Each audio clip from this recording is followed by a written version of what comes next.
شخصیت ہیں. اب سنیں، جس دن یہ احتجاج کرنا تھا نا، آج تک سر پیٹ رہے ہیں. اس دن آپ نے احتجاج نہیں کیا، پورا پاکستان آپ کے ساتھ نکلتا. آپ کے پاس کنوینس تھے، لوگ چارج تھے، آپ کا مینڈیٹ تازہ تازہ اسی دن چوری ہوا تھا. آپ اس دن نہیں نکل سکے، آپ نے لوگوں کو نکالا ہی نہیں. آپ نے لوگوں کو نکالا ہی نہیں، نکالنے کی کال ہی نہیں تھی.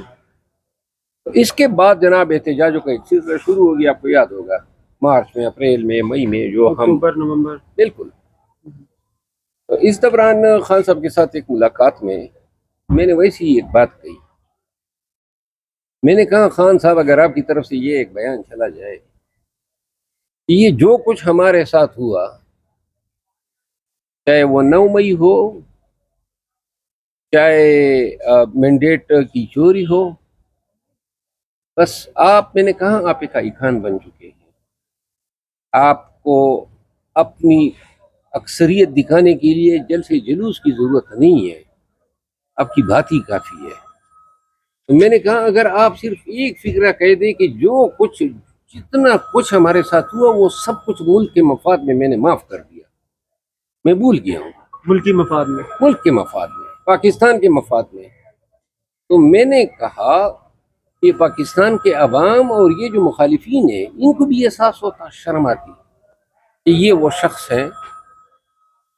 اور یہ بات سن کے میری جو ہے نا، مجھ پہ تنقید شروع ہونے لگی. پی ٹی آئی کے اندر سے نہیں، ادھر ہی اسی وقت جیل میں جب ہم بیٹھے تھے، جو خان صاحب کے ساتھ دوسرے لوگ موجود تھے. ہاں، تو تنقید کے وقت ہی ہمارا شور شرابہ بلکہ تلخی ہو گئی ایک دو اکابرین کے ساتھ. تو پاکستان تحریک انصاف یہ جو ٹویٹ میں نے کیا ہے، یہ سوچ ہی نہیں ہے. خیبر پختونخوا کی حکومت آپ سے چھن گئی، تو آپ یہ بتائیں آپ کے پاس پولیٹیکل بیس کدھر رہے گا؟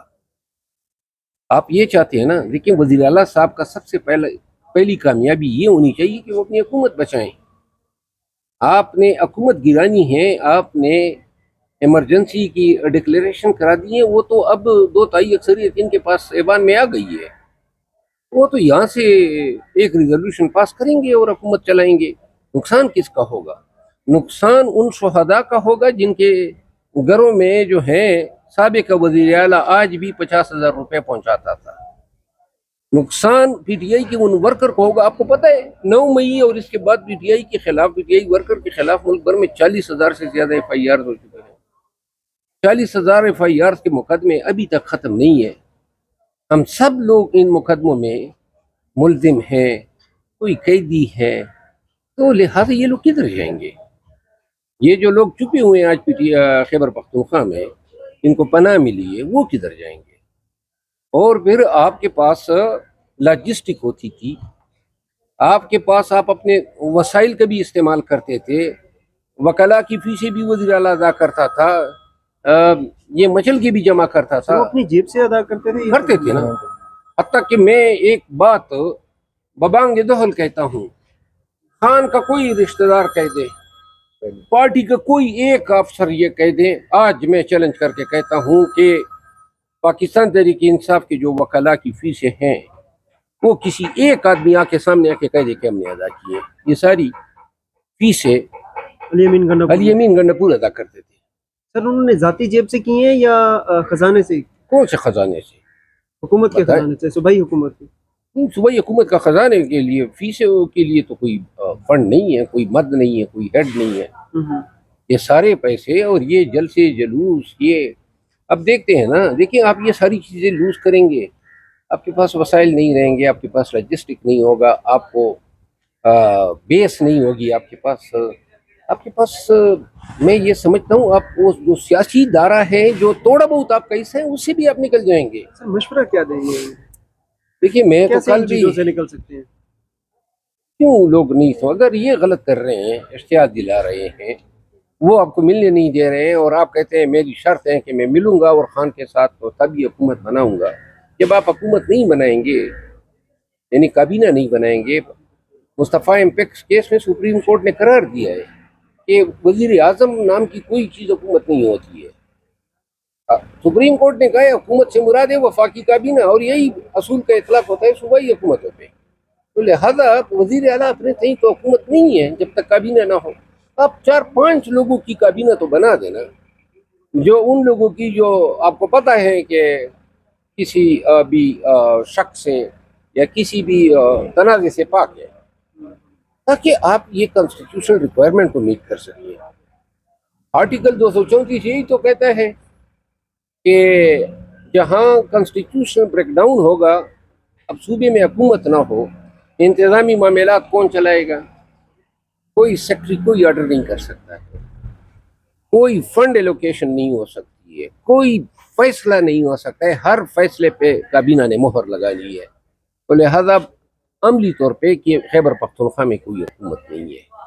اور وزیر اعلیٰ صاحب جو ہیں وہ، میرا خیال ہے، میرا مشورہ ہے، گور صاحب نے بھی کہا تھا کہ ایک مختصر ہی کابینہ بنائیں گے، کیونکہ آئین کا یہ آئینی ذمہ داری ہے، اس کو پوری کرنی ہے.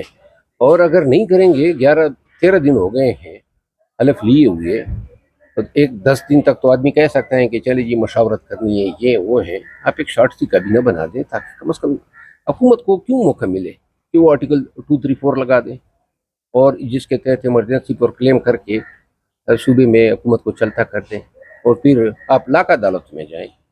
یہی اثر ہوگا جو خان کی کیس. پی ٹی آئی میں واپسی کے لیے کس نے کوئی رابطہ کیا، کوئی موڑ ہے؟ ان عادتوں کے ساتھ، اس زبان کے ساتھ، اور اس سوچ کے ساتھ جو میری ہیں اور جو ناقابل تغیر ہے، تو میرا خیال ہے نہ مجھے ضرورت ہے نہ ان کو ضرورت ہے. اچھا سر، یہ بتائیے گا کہ یہ جو ابھی حالیہ کے پی میں جلسے ہوئے، ان جلسوں کو کیسا دیکھتے ہیں؟ اچھے جلسے ہوئے، کارکن نکلا ہے؟ نہیں نکلا، دل سے کمزور ہوئے ہیں. اور یہی 417 میں کرک میں 9 مئی کے بعد ہم نے جلسے کیے تھے، اور انہیں MPAs M N A سے پوچھ لینا، آج بھی ویڈیوز موجود ہیں. لوگ کیوں نہیں نکل رہے ہیں؟ پی ٹی آئی اپنی حکومت ہونے کے باوجود خیبر پختونخوا میں